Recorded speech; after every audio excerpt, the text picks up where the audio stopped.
Assalamualaikum warahmatullahi wabarakatuh. Yang saya hormati para dosen dan teman-teman saya sekalian. Di sini saya akan mempresentasikan mata kuliah Pancasila yang berjudul Pancasila sebagai Dasar dan Ideologi Negara.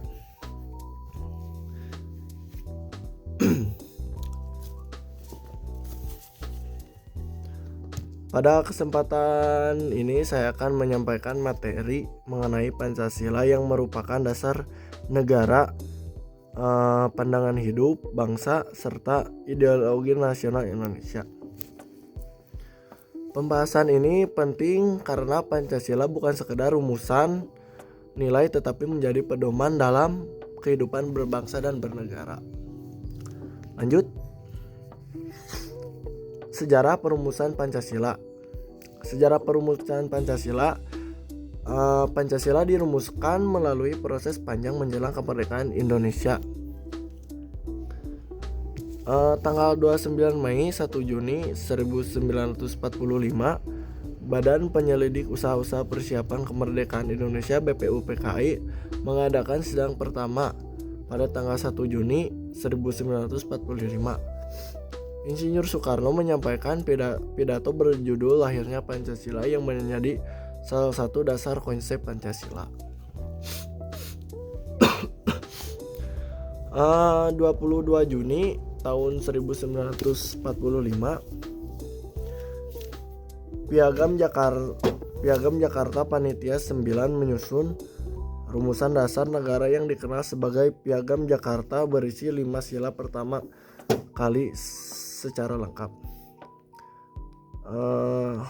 18 Agustus 1945, Panitia Persiapan Kemerdekaan Indonesia PPKI mengesahkan Pancasila dalam pembukaan Undang-Undang Dasar 1945 sebagai dasar negara Indonesia. Inilah rumusan Pancasila final yang kita gunakan hingga saat ini.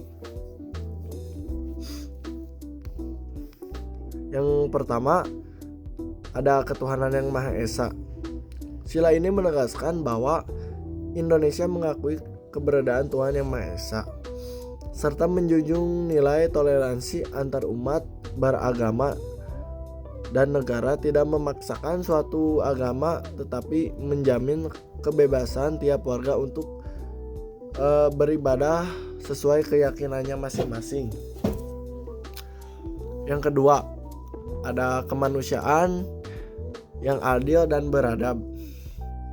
Sila ini menekankan penghargaan terhadap martabat manusia, menjunjung hak asasi manusia, dan menolak segala bentuk diskriminasi, kekerasan, dan penindasan.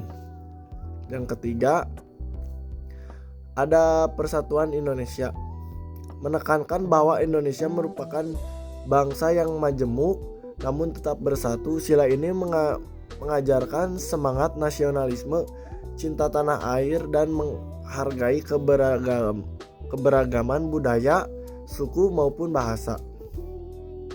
Yang keempat, ada kerakyatan yang dipimpin oleh hikmat, kebijaksanaan dalam permusyawaratan perwakilan,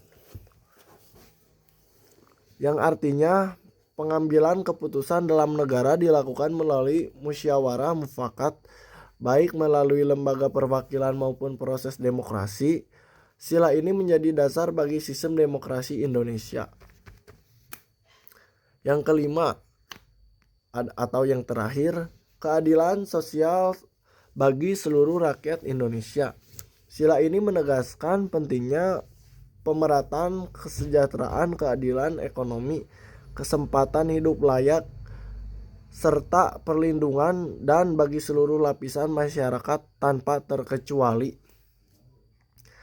Yang empat, Pancasila sebagai dasar negara. Sebagai dasar negara, Pancasila menjadi landasan dalam pembuatan dan pelaksanaan kebijaksanaan negara. Peraturan perundang-undangan yang tidak boleh bertentangan dengan nilai-nilai Pancasila. Sistem hukum dan pemerintahan Indonesia stabilitas kehidupan berbangsa dan bernegara. Dengan kata lain, semua aspek penyelenggaraan negara harus berpijak pada Pancasila. Pancasila sebagai ideologi bangsa. Sebagai ideologi nasional, Pancasila berfungsi sebagai cita-cita atau moral bangsa, menjadi pedoman etika kehidupan masyarakat dalam kehidupan sehari-hari umat manusia. Perekat persatuan bangsa, Pancasila mampu menyatukan keberagaman suku, budaya, dan agama. Pedoman dalam mencapai tujuan negara, yaitu mewujudkan masyarakat adil, makmur, dan beradab. Filter dalam menghadapi pengaruh globalisasi, Pancasila berperan menjaga karakter dan identitas bangsa di tengah arus budaya nasional. Di tengah arus budaya global. Keenam, ada tantangan aktual penerapan Pancasila. Walaupun Pancasila sudah kokoh sebagai dasar negara, penerapannya menghadapi berbagai tantangan. Yang pertama, ada arus informasi di era digital. Cara menghadapi arus informasi di era digital, munculnya hoaks, ujaran kebencian, polarisasi politik, dan intoleransi dapat melemahkan nilai persatuan dan kemanusiaan. Yang kedua, ada kesenjangan sosial dan ekonomi. Masih adanya ketimpangan antara daerah maju dan tertinggal menjadi tantangan bagi sila kelima. Yang ketiga, ada lunturnya semangat persatuan. Munculnya fanatisme, kelompok konflik sosial, dan isu sara dapat mengganggu implementasi sila ketiga. Yang keempat atau yang terakhir, pengaruh budaya asing. Globalisasi dapat mempengaruhi cara berpikir dan perilaku generasi muda, sehingga nilai-nilai Pancasila perlu ditanamkan. Yang ketujuh, ada implementasi Pancasila di kehidupan modern. Untuk menjawab tantangan tersebut, implementasi Pancasila perlu dilakukan dalam berbagai aspek. Dan aspeknya ada 3. Yang pertama, ada di lingkungan pendidikan. Pembiasaan sikap toleransi, pembelajaran mengenai demokrasi di sekolah, kegiatan gotong royong, dan penguatan karakter kita masing-masing.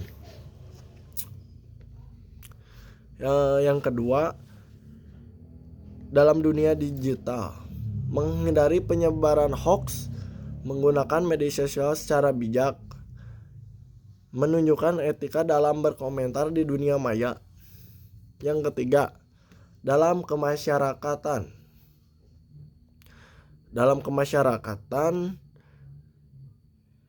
mengutamakan musyawarah, menolong sesama tanpa membedakan suku atau agama,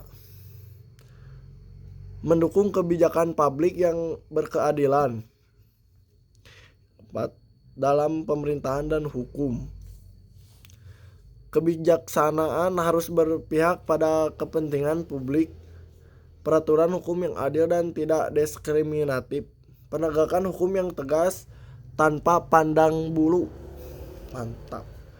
Yang terakhir, ada penutup. Sebagai kesimpulan, Pancasila bukan hanya simbol negara, tetapi pondasi yang membangun jati diri bangsa Indonesia di era modern yang penuh tantangan. Peran kita sebagai warga negara adalah terus mengaktualisasikan nilai-nilai Pancasila dalam kehidupan sehari-hari, baik dalam dunia nyata maupun digital. Dengan menjadikan Pancasila sebagai pegangan hidup bangsa, Indonesia dapat tetap kuat, bersatu, dan mampu meraih masa depan yang lebih baik. Terima kasih. Wassalamualaikum warahmatullahi wabarakatuh. Mohon maaf jika ada kesalahan dalam berkata. Terima kasih.